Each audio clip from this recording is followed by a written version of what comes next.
We were inside the house and in the living room, but all of a sudden, it's scary.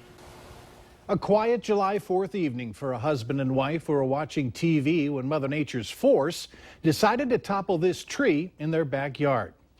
Good evening, everyone. Thanks for joining us tonight. Happy July 4th. Andrea is off. It happened about 8 o'clock tonight. A wind gust strong enough to take down that tree at a home located about 2 blocks west or behind Furniture for Less in West Fargo. The couple inside was not injured, but they scrambled after hearing it hit the house. Talk about your bad luck. They'd only moved in a month ago. Did you hear a crack or what happened? Well, there was, I don't know, I can't explain, but I'm still nervous, About 4 hours earlier, Hugo told me that he and his wife and friends were having a picnic near where the tree fell. As I made my way over to West Fargo, I could see other smaller branches along Cheyenne Street on the road. No other major damage. We're also hearing about a power outage that has impacted more than about 1,700 XL Energy customers in North Fargo. No word on the cause or how long it'll be before power is restored. Let's throw it over to Hutch for more on the weather, including any word on possible wind speeds through West Fargo about 8 o'clock tonight. Hutch? Well, the closest measurement we have, Mike, is over at Hector International Airport, where you see a 55-mile-per-hour gust recorded as the storm blew through. But thunderstorms, well, they can affect one side of town with a lot and the other side of town with very little. So wind speeds tonight topped 80 miles per hour as the storms rolled basically out of the Devil's Lake Basin through the Cheyenne River Valley and into the FM area. Some strong winds also down in Dickey County near Ellendale, where there was damage reported.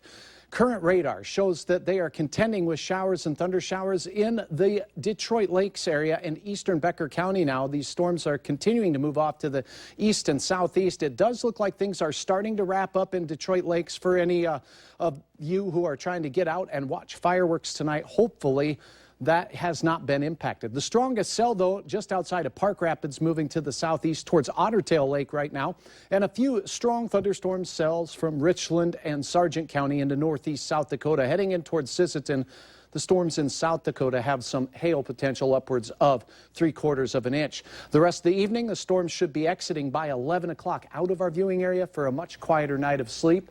Enjoy your 4th. Be safe. We'll have more on your forecast for the work week ahead here, Mike, in just a few moments. All right. Thanks, Hutch. Well, despite the weather, fireworks at MSUM are still on for 10:30 tonight. The same goes for Grand Forks and Bonanzaville. People all day have been making their own shows. Valley News Team's Nicole Johnson has more. I don't really like lighting off fireworks. It's scary. Red, white, and blue, or really any other color. Just pretty. We finally got all of them to light. Playing with these seems to be the thing to do today.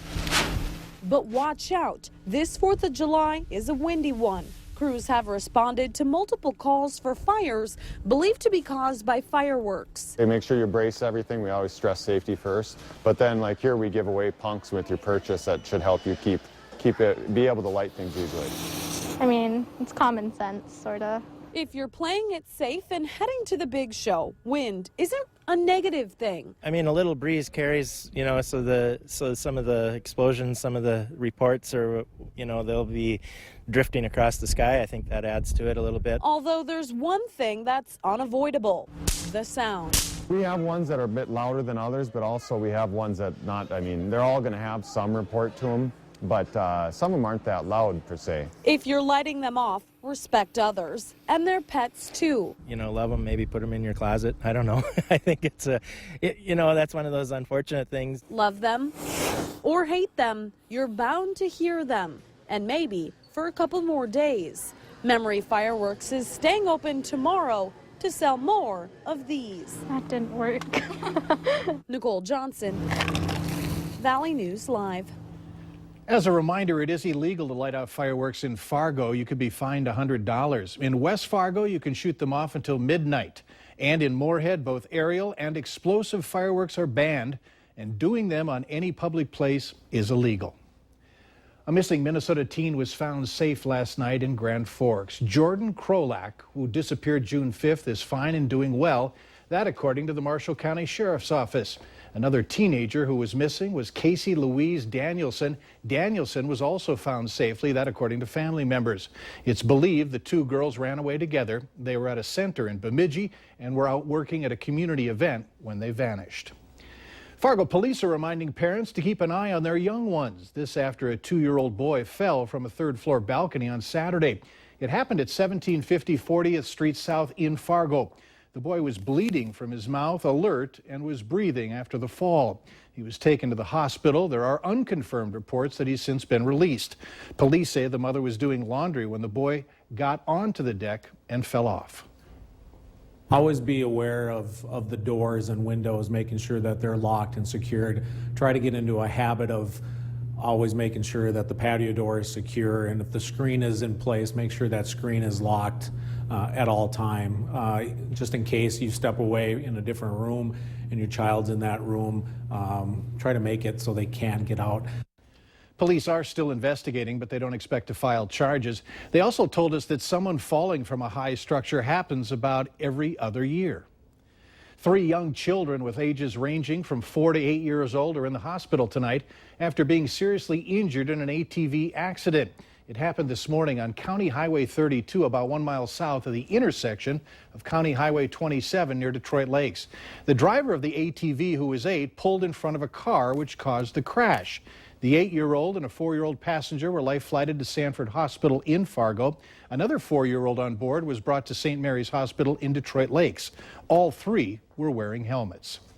Talk about your 4th of July excitement. Emergency responders delivering a baby girl early this morning on I-94 east of the Lowry Hill Tunnel in Minneapolis. Emergency crews from the Minnesota State Patrol, Minneapolis Fire Department, and North Ambulance responded to the call around 6:30. The mother and newborn daughter were taken to the Hennepin County Medical Center. Traffic is expected to be heavy in the metro and outlying roadways as folks return from fireworks shows tonight and back to town from the lakes. If you're not alert, you could end up in a multi-vehicle crash like this one. Investigators say a driver stopped because of ducks crossing I-694 near the Twin Cities over the weekend. A similar crash happened just about a year ago when drivers swerved wildly on the interstate to avoid hitting ducks. Law enforcement and first responders say it's a person's initial reaction to do so, but it's the wrong thing to do. Do what you can. I mean, honestly, I understand. I mean, if I ended up hitting someone because they try to swerve for something, I would be mad, but I also would understand because I do the same thing. You know, it's just a gut reaction you have to swerve. No word yet if charges are going to be filed following this weekend's crash. Heads up for you drivers in North Fargo, a major intersection closure is coming to the Broadway reconstruction project tomorrow. Drivers should watch for detour signs around the intersection of North Broadway and 19th Avenue North. Contractors plan to close the intersection for traffic in all directions as work continues on Broadway's reconstruction. This temporary closure is needed while crews work on new curb and gutter, street lights, concrete pavement, and city utilities. The current pavement is 60 years old. Broadway remains closed from 19th Avenue to 25th Avenue for reconstruction and utility work. It should reopen in October. Remember to like Valley News Live on Facebook. You can follow the latest news, weather, and breaking news updates anytime on your feed.